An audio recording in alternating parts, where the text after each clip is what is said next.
अनामिका की सास पुष्पा अपनी बहू को कुछ खास पसंद नहीं करती थी और इसीलिए दोनों सास बहू में आए दिन झगड़ा होता रहता था। सास बहू के झगड़े के चक्कर में अनामिका के पति मोहित की जिंदगी मुश्किल में पड़ गई थी। बेचारा बार बार माँ और बीवी के झगड़े को सुलझाता ही रहता था, लेकिन दोनों समझने का नाम नहीं लेती थी। वैसे तो सब कुछ ठीक ठाक चल रहा था, लेकिन एक दिन अनामिका और पुष्पा के अंदर जोरदार झगड़ा हुआ और बात कुछ इस तरह थी। बहू, मैंने तुम्हें कल अपनी एक साड़ी धोने के लिए दी थी। हाँ मम्मी जी, वो साड़ी धोकर मैंने आपकी अलमारी में रख दी है।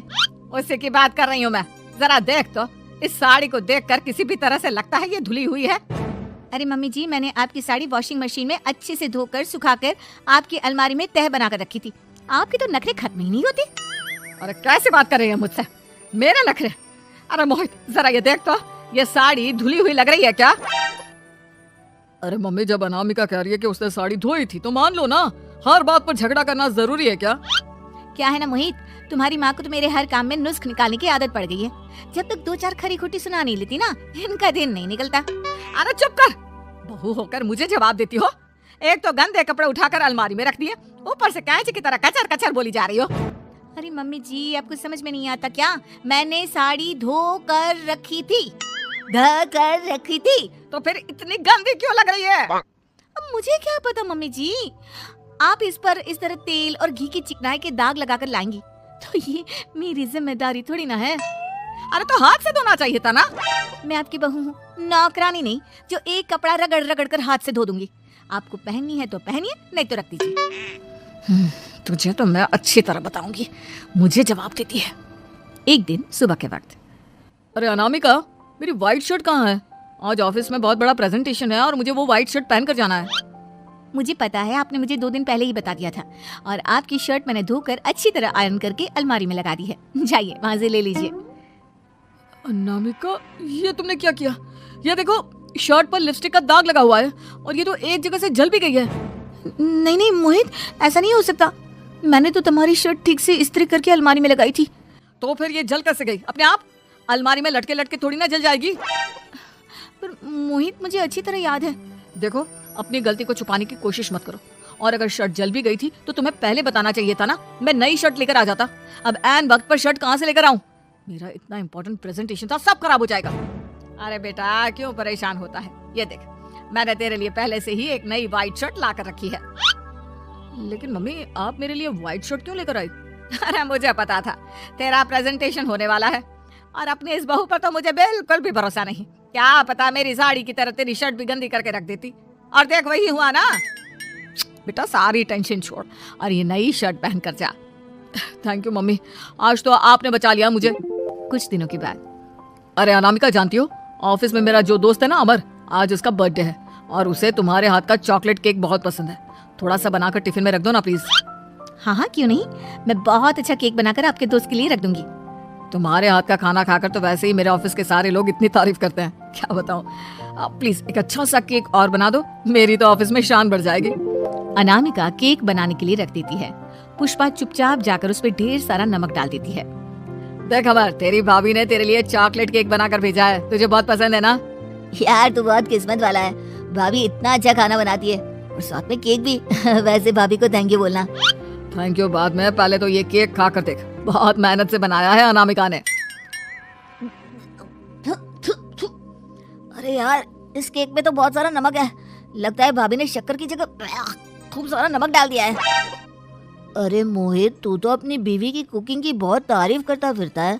जरा पूछना अपनी बीवी से, केक में नमक कब से डलने लग गया? क्या यार, तुझे भी मेरा ही जन्मदिन मिला था बिगाड़ने के लिए? केक नहीं लाना था तो मत लाता, कम से कम मुझे इस तरह नमक वाला केक तो नहीं खिलाता। अरे नहीं यार, अनामिका ऐसा नहीं कर सकती, जरूर कुछ गड़बड़ हुई होगी। घर जाने के बाद, अनामिका, अगर तुम्हारा केक बनाने का मन नहीं था तो ना बनाती, लेकिन मेरी बेइज्जती करवाने की क्या जरूरत थी? अरे आपकी बेइज्जती, ये आप क्या कह रहे हैं? मैंने तो सुबह आपको इतने अच्छे तरीके से केक बना कर दिया था। हाँ, लेकिन उसमें इतना सारा नमक डाल दिया था कि आज ऑफिस में मेरा अच्छा खासा मजाक बना है। मेरे सारे दोस्त हंस रहे थे मुझ पर। अरे बेटा, मैंने तो तुझे पहले ही समझाने की कोशिश की थी। एक नंबर की गैर जिम्मेदार है ये लड़की, कोई काम ठीक से नहीं करती। उस दिन भी गंदी साड़ी रख दी थी मेरी अलमारी में और झूठ बोल रही थी। कुछ दिनों के बाद, अनामिका देखो, मैंने अपना लैपटॉप चार्जिंग पर लगाया है उसे अच्छी तरह चार्ज होने देना। मेरी एक अर्जेंट मीटिंग है, प्लीज बीच में से हटाना मत। हाँ हाँ ठीक है, मैं नहीं हटाऊंगी। पुष्पा चुपचाप से जाकर चार्जिंग का बटन बंद कर देती है। थोड़ी देर बाद, अरे ये लैपटॉप चार्ज क्यों नहीं हुआ? और ये बटन किसने ऑफ कर दिया?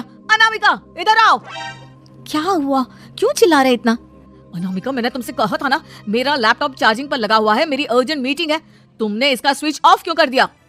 अरे मैंने ऐसा कुछ नहीं किया, मैं क्यों स्विच ऑफ करूंगी? कुछ दिनों से देख रहा हूँ अनामिका, तुम मेरा हर काम बिगाड़ देती हो। देखो ये अच्छी आदत नहीं, कम से कम तुम्हें इस बात का तो ध्यान रखना चाहिए था कि मेरी कितनी इंपॉर्टेंट मीटिंग थी। अब क्या करूंगा मैं? आई एम सॉरी मोहित, लेकिन सच में मैंने जानबूझकर कुछ नहीं किया। अगर जानबूझकर नहीं किया तो क्या सब कुछ अपने आप हो जाता है? कभी मेरी शर्ट जल जाती है, कभी केक में नमक डल जाता है। आप मेरी बात क्यों नहीं सुनते? मैंने जानबूझकर कुछ नहीं किया। फिर से वही बात। अरे कितनी बार तुम्हें समझा चुका हूँ, इस तरह मेरा काम बार बार मत बिगाड़ा करो। तुम जानती हो मुझे कितनी प्रॉब्लम होती है। ऑफिस में तो पहले ही बेइज्जती करा चुकी हो, और अब ये मीटिंग, ये भी मेरे हाथ से निकल गई। अनामिका की समझ में कुछ नहीं आता कि आखिर उसके साथ ये सब क्या हो रहा था और क्यों हो रहा था। फिर कुछ दिनों के बाद मोहित अपने ऑफिस से कुछ फाइल लेकर घर आता है। अनामिका ये कुछ फाइलें हैं, इन्हें संभाल कर रख दो, और प्लीज इस बार ध्यान से, कोई गड़बड़ी नहीं होनी चाहिए। नहीं मोहित, कोई गड़बड़ी नहीं होगी। मैं सारी फाइल्स अलमारी में लॉक करके रखूंगी और चाबी अपने पास रखूंगी। अनामिका जरा अलमारी की चाबी तो देना। क्यों मम्मी जी, आपको क्या काम है? उसमें मोहित की जरूरी फाइल रखी है और मैं नहीं चाहती कि इस बार कोई भी गड़बड़ हो। पता नहीं कुछ दिनों से हर काम खराब हो जाता है। अरे मुझे उसमें से पैसे निकालने हैं और उसके बाद ले लेना अपनी चाबी। मैं खा नहीं जाऊंगी तुम्हारे पति की फाइल। अनामिका को अपनी सास पर शक होता है। चाबी देने के बाद वो चुपचाप छुपकर अपनी सास की हरकत देखती है। ये फाइलें उठाकर डस्टबिन में डाल देती हूँ, फिर देखना कैसे मोहित इसकी खबर लेगा। इस बार तो छोड़ेगा नहीं इसे। वैसे भी पहले मैंने जो कुछ भी किया है उसकी वजह से अच्छी खासी डांट पड़ी है, मजा आ जाएगा। अच्छा तो ये बात है, सारा काम मम्मी जी बिगाड़ देती हैं, वो भी इसलिए क्योंकि मेरा उनसे झगड़ा हो गया है। सास के जाने के बाद अनामिका मोहित को बुलाकर लाती है। क्या हुआ अनामिका, क्या दिखाना है? ये देखिए, आपकी फाइल डस्टबिन में पड़ी हुई है। इसीलिए तो कहा था संभाल कर रखना, और तुमने उठाकर ये फाइल डस्टबिन में डाल दी। मैंने नहीं, तुम्हारी मम्मी ने डाली है, मुझसे बदला लेने के लिए, ताकि तुम मुझे डांटो। और अगर मैंने डाली होती तो मैं तुम्हें दिखाने के लिए बुलाकर तो नहीं लाती ना। सही कह रही हो, मैं अभी मम्मी से जाकर बात करता हूँ। थोड़ी देर बाद, मम्मी सच सच बताइए, मेरी फाइल अलमारी में से निकाल कर डस्टबिन में आपने डाली थी ना? अरे अपनी माँ पर इल्जाम लगाता है, शर्म नहीं आती तुझे? मैं इल्जाम नहीं लगा रहा हूँ मम्मी, जो सच है वही पूछ रहा हूँ। अब जल्दी से बताइए आपने ऐसा क्यों किया? अरे तो क्या करती, तेरी बीवी मुझसे झगड़ा करती है, उल्टे सीधे जवाब देती है, मुझे उससे बदला लेना था। अरे मम्मी लेकिन आप दोनों के झगड़े के चक्कर में मेरा कितना नुकसान हुआ है, ये कभी सोचा आपने? मम्मी जी, अगर आपका बदला पूरा हो गया हो तो आइंदा ऐसी कोई हरकत मत करना, क्योंकि अब आपकी सच्चाई हमारे सामने आ चुकी है। यह तो वक्त ही बताएगा मैं क्या करूंगी और क्या नहीं। मम्मी जी, कहा ना आप ऐसा कुछ नहीं करेंगी। अरे मेरी जो मर्जी आएगी वो मैं करूंगी। मेरा सर घूम रहा है, सास बहू के झगड़े में मेरी जिंदगी का तो कचरा हो गया है, कचरा।